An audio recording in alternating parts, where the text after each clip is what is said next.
গণপ্রতিনিধিত্ব আদেশ ২০৭২ সংশোধন অধ্যাদেশ ২০২৫-এর খসড়া চূড়ান্ত করেছে নির্বাচন কমিশন।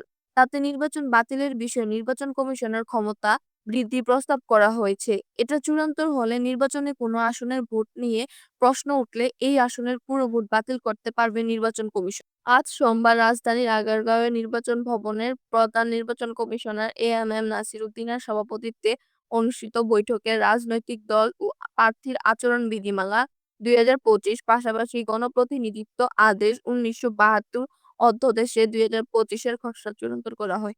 বৈঠক শেষে আলোচনার বিষয়বস্তু সাংবাদিকদের জানান নির্বাচন কমিশনার আব্দুল ফজল মোহাম্মদ সানাউল্লাহ। তিনি বলেন, আরপিওতে নির্বাচনের ফলাফল স্থগিত ও বাতিল নিয়ে যে বিধানগুলো ছিল সেখানে পুরো নির্বাচন বাতিল বা ফলাফল বাতিল করার যে ক্ষমতা সেটাকে সীমিত করা হয়েছে।